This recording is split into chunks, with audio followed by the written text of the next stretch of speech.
Okay, welcome back. Last time we started up Chapter 3, Vicious Voodoo, and today we're going to start by throwing these keys to open this gate, and let out the monster that we saw in the previous level. So, congratulations to this thing, this giant snake monster, because it's now free to go as it pleases.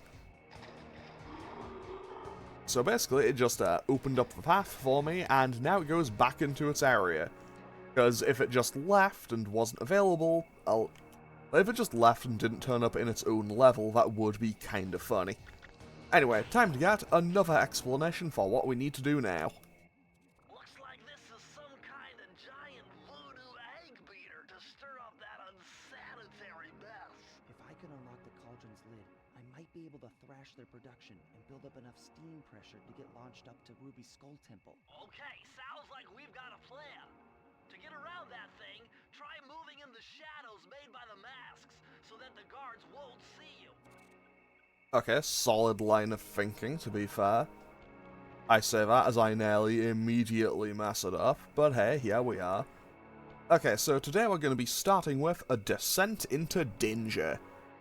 I think I remember this level.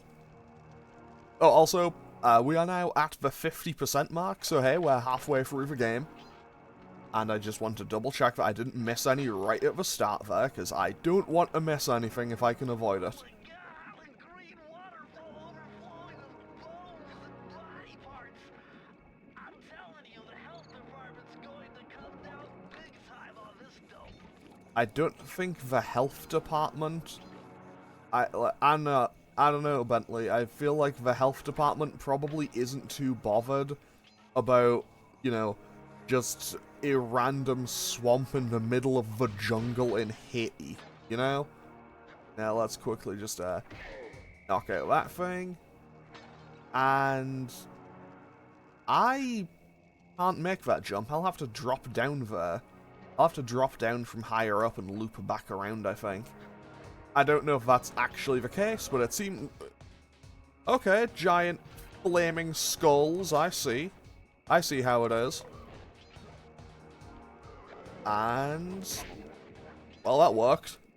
10 out of 10. When in doubt, just hit the thing. Because, well, if the solution can't be found and by hitting something in a game, chances are that probably isn't the solution.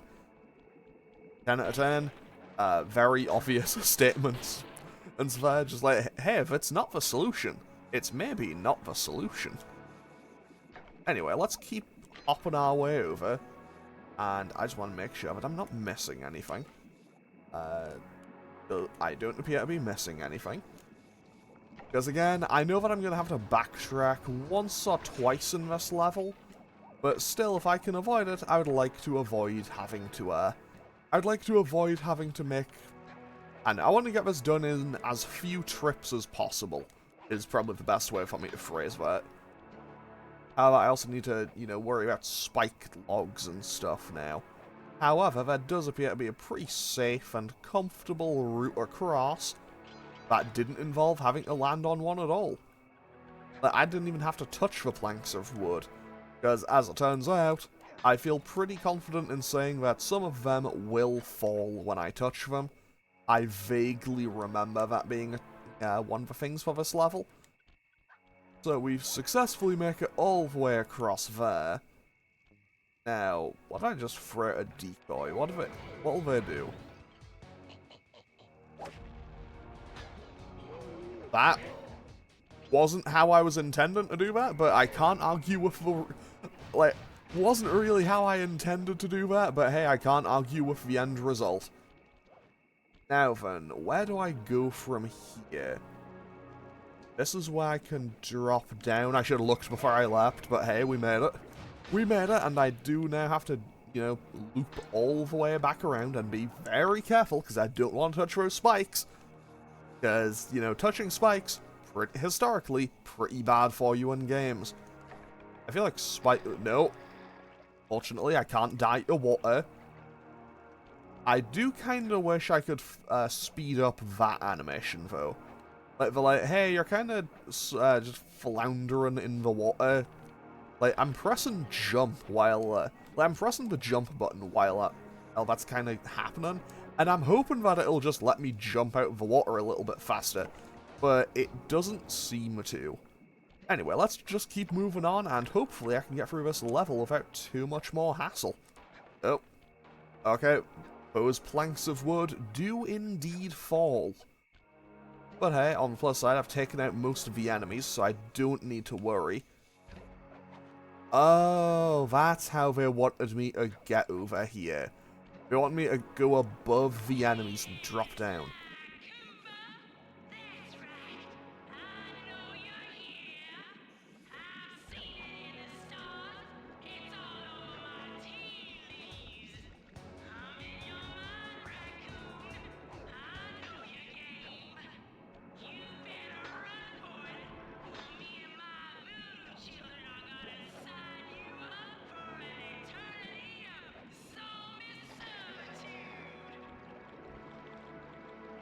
I mean, that was certainly a threat.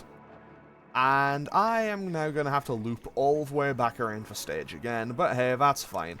If nothing else, since there's no enemies or anything, I can at least get through here quite quickly. I do wish I could kind of remap some of these buttons, though. Actually, can I remap buttons? I cannot remap buttons. Okay. Basically, having the ability to speed things up is very nice. It's very helpful.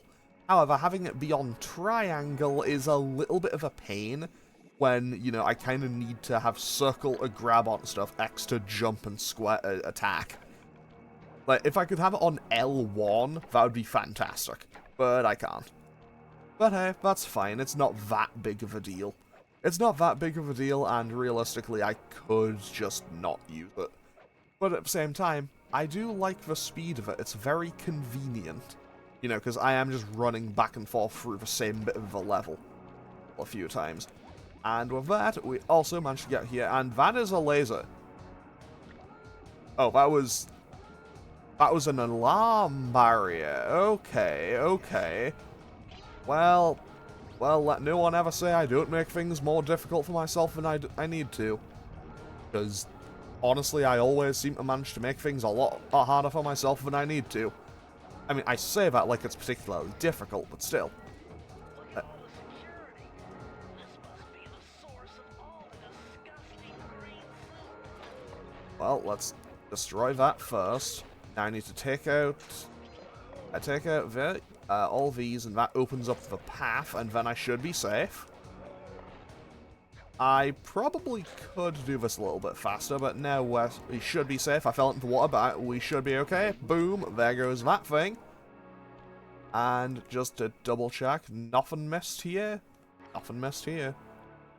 And we should be... That could have been pretty bad. I did not pay attention. I was not looking where I was going there. Like, I kind of just jumped without thinking, oh wait, that'll have fire. But hey, it worked for me, so I can't really complain that much. And now that'll give me 4 more. There should be 2 left. And so there should be 2 bottles left. And then we have...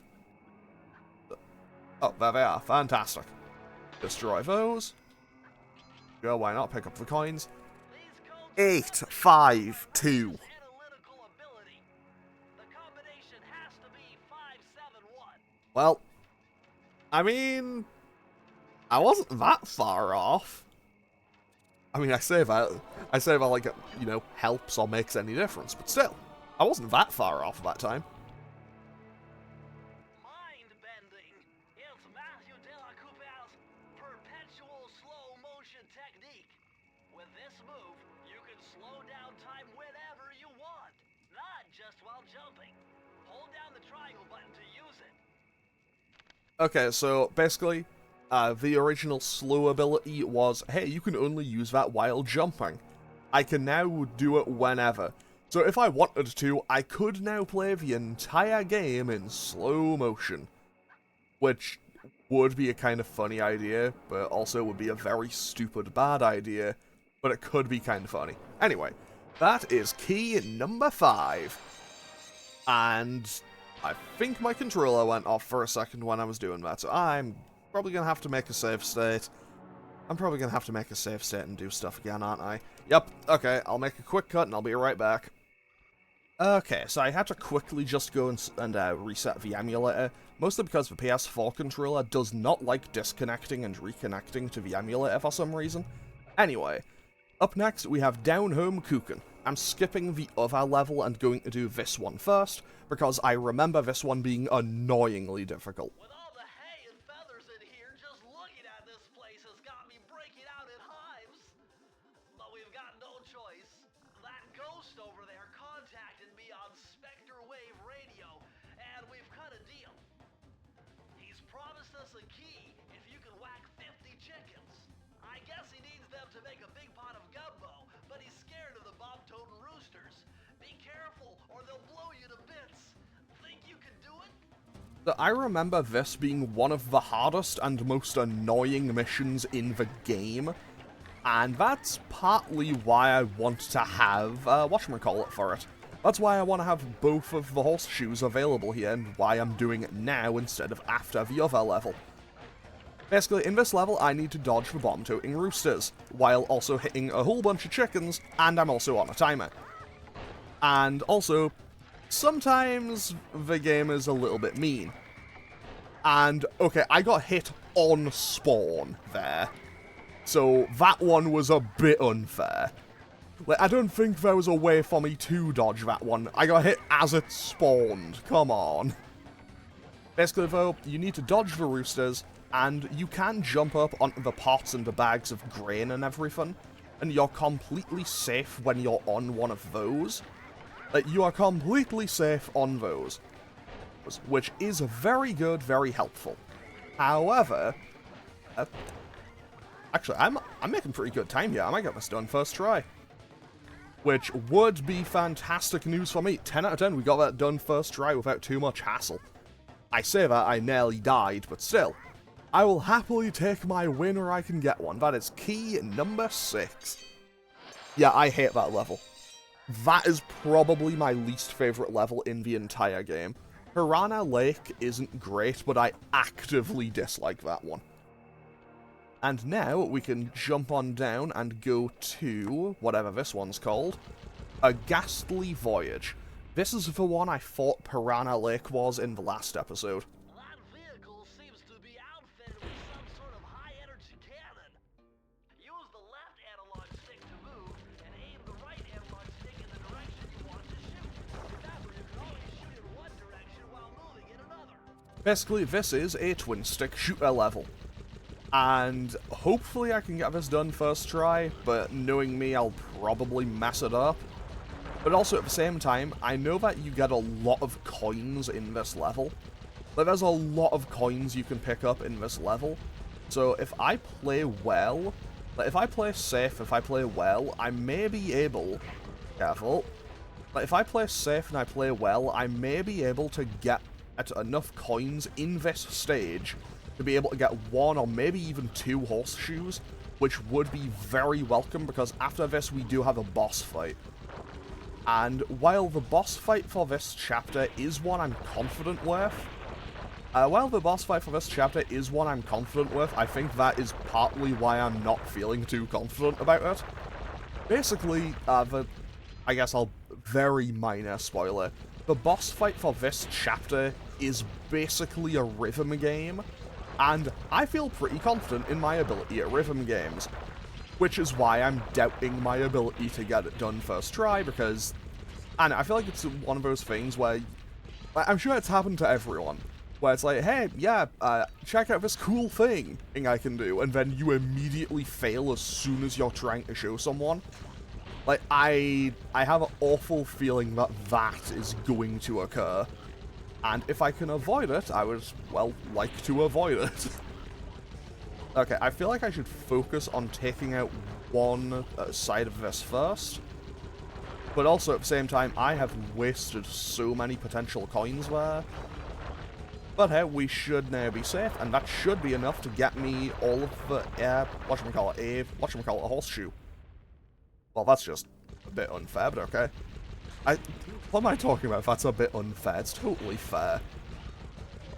Basically, what I want to do here is kind of blast my way through one bit of this, and that could have been a disaster, but ultimately it works out in my favor. 10 out of 10. Basically, though, what it wants you to kind of do for these... Hang on. That flowing soup is really highly charged ectoplasm. It's just got to be the source of power for those headstone generators. Cool, thanks for the science there, Bentley. Okay, so... yeah, pretty much, for a lot of this, you can kind of just blast your way through one side. Like, if you blast your way through one side, you'll kind of just be safe to deal with the other. And for a second, I was concerned that the flaming bird skull things... Like, for a second, I was genuinely concerned. I thought it just wasn't spawning in. But okay, we are making good progress through here. We just dodge one more, and I think we're in the clear. Very nice. Because this level is not that long. We're pretty close to the end already. Pretty much, we get through these. Like, we get through these, and then I think we go down into a final area, and then we're done. Fantastic. That's the enemies gone. And we are going to be very close to getting that second... words. We're going to be very close to getting that second horseshoe, which is going to be quite nice. Now, here's the thing. The one in the middle is the least defended of the three. Because the other two, I messed that up. Because the ones on the left and the right have two layers of defense, like they have two kind of wall layers before you actually reach the whatchamacallit itself. And I probably shouldn't have played it like that, but hey, it worked, so I can't really complain too much. But basically, if you go too close to the one in the middle, while it does have the least defense, I have put myself into a bad situation by trying to show it, but hey, that's fine. Basically, you can put yourself into a really bad situation by basically just having the camera be so close that you won't see the enemies until they're basically about to hit you, which is obviously not what you want, because hey, that just puts you in a major line of danger. Anyway, with that, we can grab key number 7, and we should be good to go. Because now we have all the keys, I can go and attempt this boss fight. And so, I'm just going to mention it now, this boss fight is basically a rhythm game. I'm probably not going to talk throughout the boss fight just to try to focus, because even though I'm somewhat confident in this boss fight, like, I'm confident with this boss fight, but I have an awful feeling that I'm still gonna mess it up somehow. Sly tried jumping on the lid of that cauldron to build up steam pressure. I'm sure it'll work to launch you up into this Ruby Skull Temple. Okay, off we go. Off we go into the boss fight for Chapter 3, which is... a deadly dance.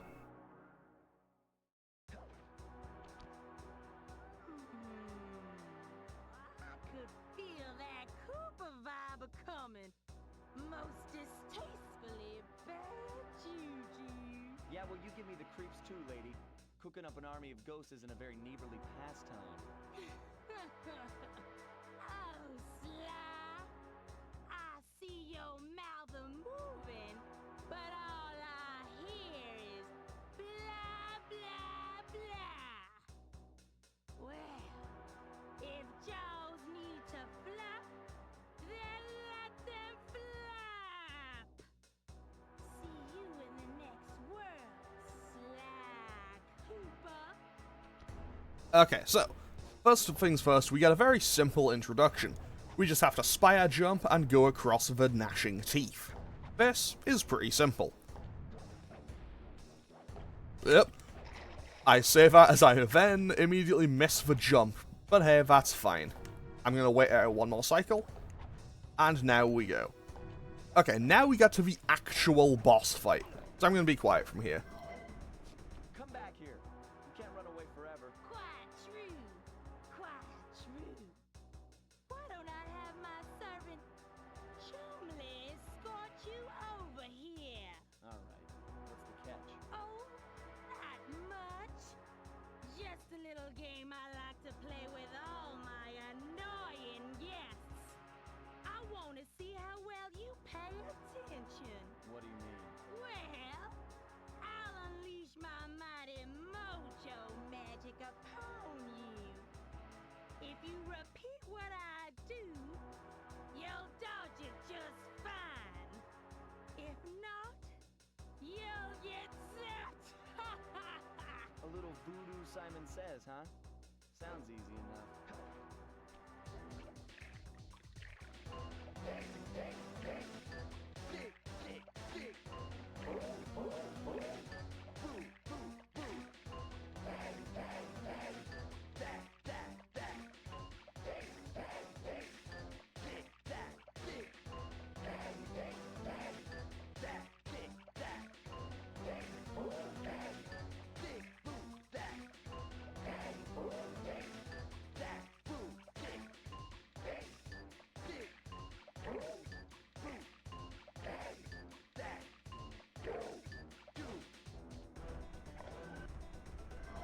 So here's the thing with this. If you press the buttons too early, you can and will still be hit. But okay, off we go into part 2.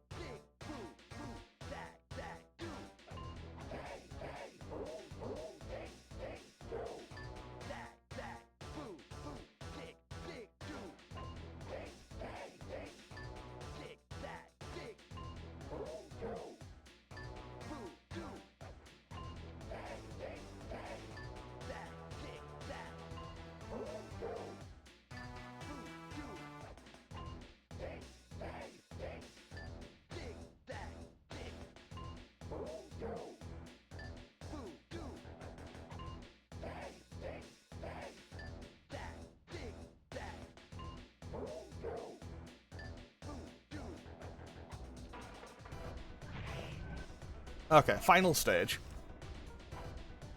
Now, the mosquito coming in to be our help here.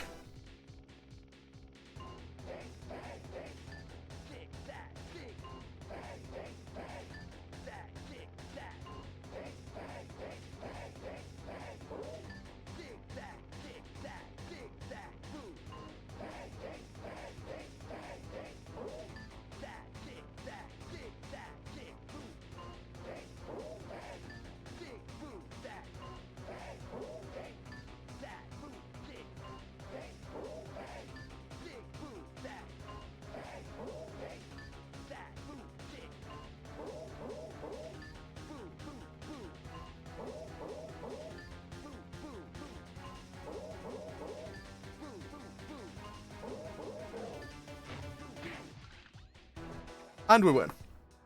Easy. You certainly got some rhythm, Raccoon. But it won't help you none if you're fixing to go after the Panda King. He's tough, with a capital T. You go poking around his stronghold in China, you're likely to get poked back.